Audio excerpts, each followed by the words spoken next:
looking for escapism, I just want to escape. Welcome back to my disembodied voice.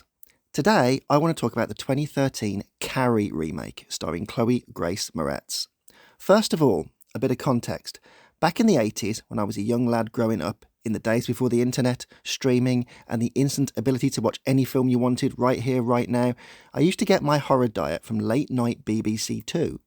So, as I used to record whatever films were on Thursdays, Fridays, and Saturday nights on my VHS video cassette recorder, I stumbled across this film called Carrie. Directed by Brian De Palma and starring the wonderful Sissy Spacek and adapted from the Stephen King book of the same name, Carrie deals with a young girl who has a telekinetic ability and, as well as living with a God-fearing abusive mother, is being relentlessly bullied at school. The bully's evil plan is to trick Carrie into believing she is the prom queen before ultimately humiliating her by dousing her in a bucket of blood before a laughing crowd. Upon this degradation actually happening, Carrie unleashes her fury and massacres the school before trudging home and slowly killing her mother in a final act of vengeance. For clarity, I'm just including the 1976 original and the 2013 version here. The reason being the 2002 version was fairly bland and I wanted to use the oldest and newest versions as reference points. Anyway, as someone who was bullied at school and spent a lot of their teenage years feeling powerless, I immediately identified with Carrie and almost envied her ability to take revenge with all-consuming power. I actually think Carrie was the spark which started my fascination and love with revenge films, and, just citing the original alone here, it's a superb film with so much to love. Therefore, when I heard they were remaking Carrie after the 2002 attempt, I was straight away interested and followed as much news and gossip about the production, and when Chloe Grace Moretz was announced in the lead role, I was even more excited. Now, I love Moretz. Introduced in Kick-Ass as the foul-mouthed hit girl and then going on to a lustrous career as a both child and young adult actress, she's a wonderful talent, be it bigger budget films like Hugo or low production but equally absorbing movies like Hick and Greta, Moretz can carry a movie. Anyway, I was all set, a remake of one of my favourite horror films with one of my favourite actresses, and when I finally got in line to see Carrie and saw what the finished film was, I was sadly underwhelmed. So what went wrong? And more importantly, how do you get Carrie White right? Let's start at the basics. Moretz is a great actress, but woefully miscast in this. Carrie White is a freak. She's a kind, timorous, gentle, naive, but once placed into the brutal high-speed freight train life of high school, completely out of her depth and dominated by the aggression of the mean girls who rule their roost with projected insecurity and cheerleader beauty. SpaceX Carrie carried this perfectly as she looked awkward, had a maladroit charm, and yet personified the bullied persona at times through little more than her facial expressions and terrified body language. Moretz is both far too pretty and doesn't have the apprehensiveness or believable shyness to portray someone being repeatedly brutalised at school. Maybe it's the typecasting from Hit Girl, or the fact that she has the best skin, hair and complexion of the cast, but from the very off, she's the kind of girl you'd want to hang around with, and no matter what Amish type and ghastly homemade level clothes she's put in by the costume department, she looks like an actress in tatters rather than a believable loser. Now, maybe this is the fault of the film, or even the lack of foresight by the actress, but Moretz is nowhere near dowdy, dirty or dishevelled enough to be believable. Even in the opening scenes, with her perfect hair, she stands out above the other girls. Why didn't the movie take the steps to grub her up a little? Cut her hair so like her mum had trimmed her locks to make her asexual.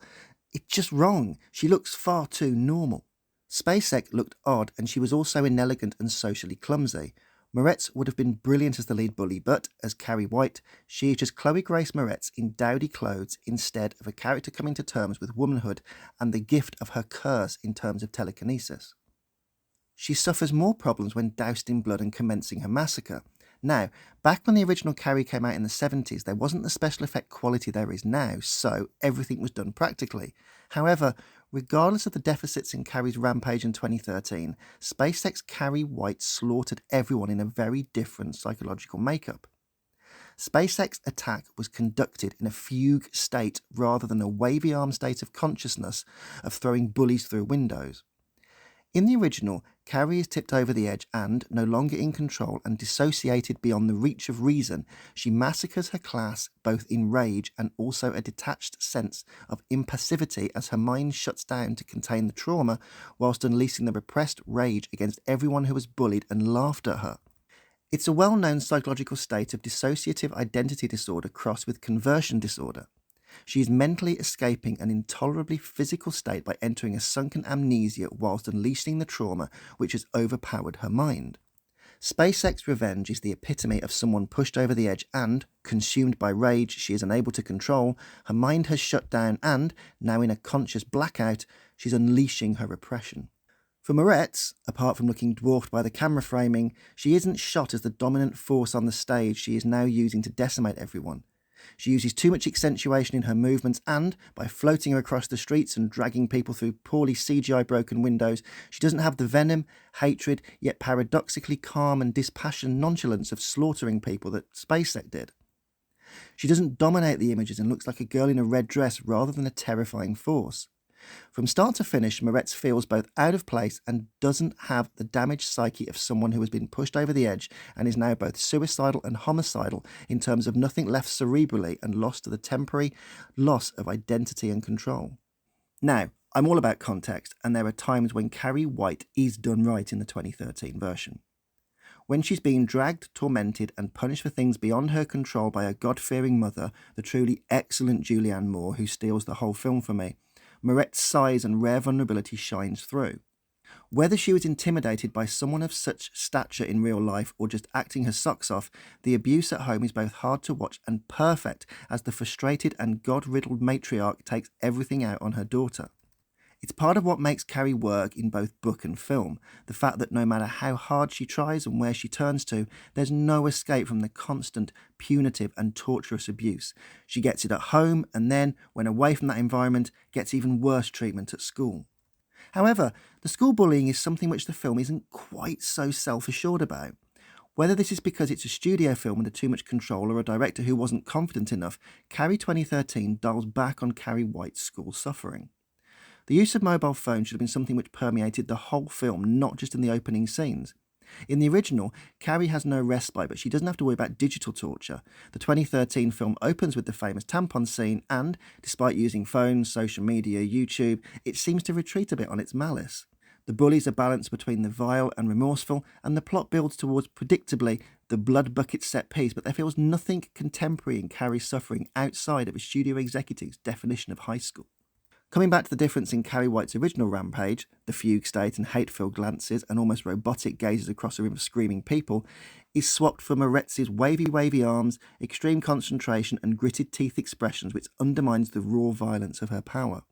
Carrie's massacre comes from being pushed too far and, with her vengeance consuming her, the retaliation of an abused girl in a dissociated state is horrifying enough. The more she disconnects from reality, the more her power grows, not the more she has to concentrate to stop a car the harder her face screws up. One could argue that, besides her telekinesis being a metaphor for puberty, Carrie is holding it back as it's in her nature to be nice, but once pushed into that state where she has no self-control, the full portents of her telekinesis are unleashed. The balance between empathy and sympathy for a tragic protagonist and also the horror of what she is doing to people is a tricky line to tread across. Go too far with the bullying, and the audience is being asked to revel in the sadistic eye-for-an-eye justice. Take it too gentle on the audience, and we don't feel the raw release of Carrie's cathartic rage. The 2013 film gets Carrie's mother spot on, which is mostly down to Julianne Moore. Take the nail-scratching self-harm scenes of the matriarch where, raking her arm as self-punishment and release whilst abusing her own daughter, which she's doing as a form of protection as she doesn't want Carrie entering the Jesus-free liberal world of sin where she knows she will grow emotionally and independently, is shown as both a cruel and naive psyche of a mother who doesn't want her child changing beyond her control and protection. There are things to like about the 2013 effort, and bringing it into the modern day is commendable. Yet the film feels like it bottles the finale somewhat, and the fright and horror factor just isn't as powerful as it was in the original. Moretz is always fantastic in whatever she does, but for Carrie White, she's just too pretty, charming and cool despite the dowdy clothes. I just don't know why Carrie needs all the hand gestures and straining expressions when using her telekinesis. It's about rage and an ability spiralling out of control because of that rage, not someone trying to bend a spoon with their constipation face. There was more power in SpaceX just staring into space and slaughtering people rather than the 2013 version where Carrie needs arms and straining motion to barely move items. Maybe one day we'll get the proper modern day film treatment of the gritty Carrie film we all deserve. It's a wonderful book and a brilliant idea, and I would love to see a proper fan make a definitive movie free from studio interference and watering down the subject matter and just going bold. High school massacres, especially in the modern day, are a tricky thing to approach, so you have to take it carefully. However, that doesn't mean it can't be done. Anyway, that's it for today, so until next time, I'll catch you later.